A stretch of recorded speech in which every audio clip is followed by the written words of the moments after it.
अगर केंद्र सरकार द्वारा कल बढ़ाए गए कोटे को छोड़ भी दें तो कल तक 378 मीट्रिक टन दिल्ली सरकार का कोटा था। इस 378 मीट्रिक टन में से उत्तर प्रदेश और हरियाणा के अधिकारियों के और वहाँ की पुलिस की दादागिरी की वजह से केवल 177 मीट्रिक टन ही कल उठ पाया। आज जो दिल्ली में चारों तरफ से ऑक्सीजन की तराही तराही मच रही है, उसका सबसे बड़ा कारण यह है कि हरियाणा और उत्तर प्रदेश दोनों में ऑक्सीजन को लेकर जंगल राज मचा रखा है। केंद्र सरकार से मेरा रिक्वेस्ट है कि भले ही आपको ऑक्सीजन टैंकर के साथ में पैरामिलिट्री फोर्सेज लगा के उन प्लांट्स में ऑक्सीजन भरवानी पड़े, लेकिन ये आपको इंटरवीन करना पड़ेगा, वरना बहुत मुश्किल हो जाएगा संभालना। और ऑक्सीजन को लेके जो जंगल राज पिछले 3 दिन से चल रहा है वो और आगे बढ़ेगा और स्थिति बहुत भयानक हो सकती है। ऑक्सीजन को लेकर दिल्ली में भी, और मैं जहाँ तक रिपोर्ट मिल रही है सोशल मीडिया पे भी मिल रहा है, देश के भी बहुत हिस्सों में अभी अफरा तफरी का माहौल है। और उसकी वजह यह है कि केंद्र सरकार द्वारा कोटा बढ़ाए जाने के बावजूद कई राज्य ऑक्सीजन पर कंट्रोल करके बैठने की कोशिश कर रहे हैं। दिल्ली के कई अस्पतालों में ऑक्सीजन पूरी तरह से ख़त्म हो गई है और वहाँ पेशेंट्स को उनके पास अब वो ये कह रहे हैं कि हमारे पास में अब चारा नहीं बचा है कि हम पेशेंट्स को अंदर रखें या उनके अटेंडेंट को कहें कि लेके चले जाएं किसी दूसरे अस्पताल में।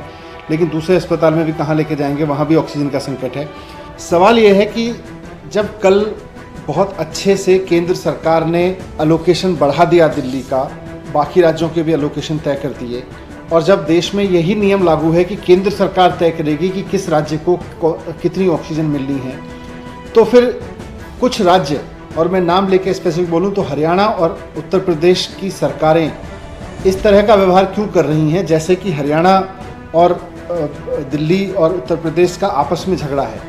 ये समय, जैसा मुख्यमंत्री जी ने भी कहा, आपस में झगड़ने का नहीं है, पूरे देश को इकट्ठे होकर लड़ने का है। परसों जब मैंने प्रेस कॉन्फ्रेंस की थी उस वक्त ये था कि उत्तर प्रदेश में मोदी नगर में उत्तर प्रदेश पुलिस और उत्तर प्रदेश के अधिकारियों ने वहाँ से डिलीवरी नहीं आने दी।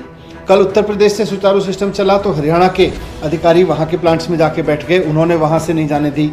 हरियाणा के पानीपत के ऑक्सीजन के प्लांट से, जो एयर लिक्विड का प्लांट है, वहाँ से रात को 3 बजे तक ऑक्सीजन नहीं निकलने दी दिल्ली की, 12 बजे तक, और जब जाके 12 बजे वो अधिकारी हटे उसके बाद में निकली है। अगर केंद्र सरकार द्वारा कल बढ़ाए गए कोटे को छोड़ भी दें तो कल तक 378 मीट्रिक टन दिल्ली सरकार का कोटा था। इस 378 मीट्रिक टन में से उत्तर प्रदेश और हरियाणा के अधिकारियों के और वहाँ की पुलिस की दादागिरी की वजह से केवल 177 मीट्रिक टन ही कल उठ पाया।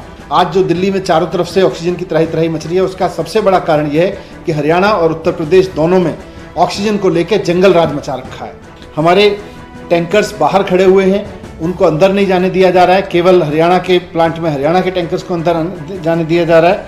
मेरी केंद्र सरकार से हाथ जोड़ के गुजारिश है कि इस समय जिस दरिया दिली से और जो बहुत व्यवहारिक समझ के साथ में आपने दिल्ली का कोटा बढ़ाया था हमारी रिक्वेस्ट पे, उतने कोटे की ऑक्सीजन हमको मिल सके, इसलिए आपसे रिक्वेस्ट है कि आप इसमें भी इंटरवीन करें कि हरियाणा या उत्तर प्रदेश की जो सरकारें या वहाँ की जो पुलिस है, वहाँ के एडमिनिस्ट्रेटिव अधिकारी हैं जो ट्रक्स को नहीं घुसने दे रहे हैं, इसमें भी आपको इंटरवीन करना पड़ेगा। उसके बिना हो नहीं पाएगा। नहीं तो इस वक्त जो त्राही त्राही दिल्ली के अस्पतालों में मची हुई है, थोड़ी देर में या कुछ समय बाद उसमें लोगों को बचाना मुश्किल हो जाएगा। हॉस्पिटल्स के लिए भी, हॉस्पिटल्स भी कहाँ तक मेकशिफ्ट अरेंजमेंट से काम चलाएंगे या सरकार भी आपस में मेकशिफ्ट अरेंजमेंट करके कहाँ से काम चलाएगी।